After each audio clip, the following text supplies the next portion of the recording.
ನಮ್ಮ ಭಾರತೀಯ ಜನತಾ ಪಾರ್ಟಿಯ ವತಿಯಿಂದ ಬಹಳಷ್ಟು ತಯಾರಿಗಳು ಆಗ್ತಾ ಇದೆ. ಈಗಾಗಲೇ ನಮ್ಮ ಸುಳ್ಯ ಮಂಡಳದ ಅಧ್ಯಕ್ಷರು ವೆಂಕಟ್ ಬೆಳಲಂಬರಿ ಅವರು, ನಮ್ಮ ಪ್ರಧಾನ ಕಾರ್ಯದರ್ಶಿಗಳಾದಂಥ ವಿನಯ್ ಕಂದಡ್ಕರ್ ಅವರು, ಪ್ರದೀಪ್ ಮೇಲಾಲ್ ಅವರು, ನಮ್ಮೆಲ್ಲ ಹರೀಶ್ ಕಂಜಿಪಿಲಿ ಅವರು, ನಮ್ಮ ಮಾನ್ಯ ಗೌರವಾನ್ವಿತ ಶಾಸಕಿ ಭಾಗೀರಥಿ ಮುರಳೀರವರು, ಮಾಜಿ ಶಾಸಕರಾದಂಥ ಸಚಿವರಾದಂಥ ಅಂಗಾರ್ ಅವರು, ನಮ್ಮೆಲ್ಲ ನಾಯಕರ ಪರಿಶ್ರಮದಿಂದ ಬಹಳಷ್ಟು ಪಕ್ಷ ಸಂಘಟನೆಯ ಮತಯಾಚನೆಯ ಕೆಲಸ ಕಾರ್ಯಗಳು ಆಗುವಂಥದ್ದನ್ನು ನಿಮಗೆಲ್ಲರೂ ತಿಳಿದಿದೆ. ಬಹಳ ಬೇಸರದ ವಿಚಾರ ಏನು ಅಂತ ಹೇಳಿದ್ರೆ, ನಾನು ದಿನಂಪ್ರತಿ ಒಂದು 8 ಪೇಪರ್ಗಳನ್ನ ಓದುವಂತ ಅಭ್ಯಾಸ ನನಗಿದೆ. ಇವತ್ತು ಪೇಪರ್ನ ಮುಖಪುಟವನ್ನು ನೋಡಿದಾಗ ಕಾಂಗ್ರೆಸ್ ಪಕ್ಷದ ಒಂದು ರೀತಿಯ ಕೀಳು ಮಟ್ಟದ ರಾಜಕೀಯದ ವಿಚಾರಗಳನ್ನ ನಾನು ನೋಡಿದೆ.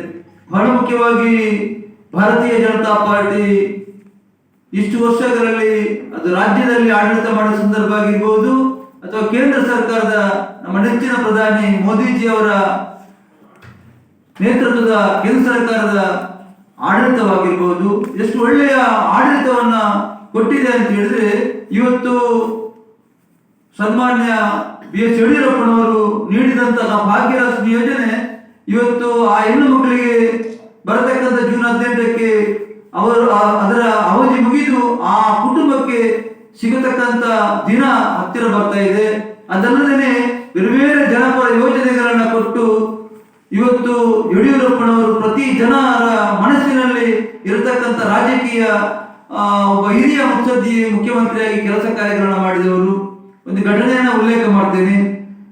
ಮಾನ್ಯ ಮುಖ್ಯಮಂತ್ರಿಗಳಾದಂಥ ಸಿದ್ದರಾಮಯ್ಯ ಅವರು ಮೈಸೂರಿನ ಒಂದು ಕಡೆಗೆ ಹೋದಾದ ಸಂದರ್ಭದಲ್ಲಿ ರೈತ ಮಹಿಳೆಯರಲ್ಲಿ ಅವರ ಆಪ್ತ ಒಂದು ಪ್ರಶ್ನೆಯನ್ನು ಕೇಳ್ತಾರೆ, ನೋಡಮ್ಮ ಬಂದಿದ್ದಾರೆ, ಯಾರು ಇವರು ಅಂತ, ನಮ್ಮ ರಾಜ್ಯದ ಮುಖ್ಯಮಂತ್ರಿ ಯಾರು ಇವರು ಅಂತ ಕೇಳಿದಾಗ ಆ ಮಹಿಳೆ ಆಲೋಚನೆ ಮಾಡಿ ಉತ್ತರ ಕೊಟ್ಟದ್ದು ಅದು ಯಡಿಯೂರಪ್ಪ ಅಂತ. ಅಂದ್ರೆ ಅಷ್ಟು ಮನಸ್ಸಿನಲ್ಲಿ ಯಡಿಯೂರಪ್ಪನವರ ಹೆಸರು ಇವತ್ತು ಜನಜನಿತವಾಗಿದೆ.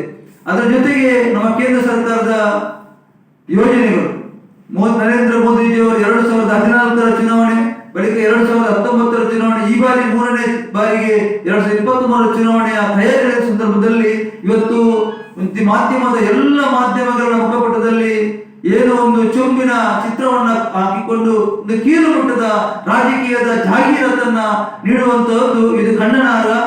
ಯಾಕೆ ಅಂತ ಹೇಳಿದ್ರೆ, ಈ ರೀತಿಯಾದ ಯೋಜನೆಗಳನ್ನ ಜನಗಳಿಗೆ ನೀಡಿದದ್ದು ಜನಗಳ ಮನಸ್ಸಿನಲ್ಲಿದೆ. ಭಾರತೀಯ ಜನತಾ ಪಾರ್ಟಿ ಅಧಿಕಾರದಲ್ಲಿದ್ದಾಗ ಯಾವ ರೀತಿಯಾದ ಯೋಜನೆಗಳನ್ನು ಕೊಟ್ಟಿದೆ, ಪ್ರತಿಯೊಂದು ಮನೆಯಲ್ಲೂ ಕೂಡ ನಮ್ಮ ಭಾರತೀಯ ಜನತಾ ಪಾರ್ಟಿಯ ಕೇಂದ್ರ ಸರ್ಕಾರದ ಯೋಜನೆ ಆಗಿರ್ಬೋದು, ರಾಜ್ಯ ಸರ್ಕಾರದ ಯೋಜನೆ, ಪ್ರತಿಯೊಂದು ಮನೆಯಲ್ಲೂ ಕೂಡ ಇವತ್ತು ಇರುವಂತದನ್ನು ನಾವು ಕಾಣ್ತೀವಿ. ಇವತ್ತು ಸುಮಾರು 832 ಯೋಜನೆಗಳನ್ನ ಮಾನ್ಯ ನರೇಂದ್ರ ಮೋದಿಜಿ ಅವರು ತನ್ನ ಆಡಳಿತಾವಧಿಯಲ್ಲಿ ಕೊಟ್ಟಂತದ್ದು. ಇನ್ನಷ್ಟು ಆಯುಷ್ಮಾನ್ ಭಾರತ್ ಯೋಜನೆ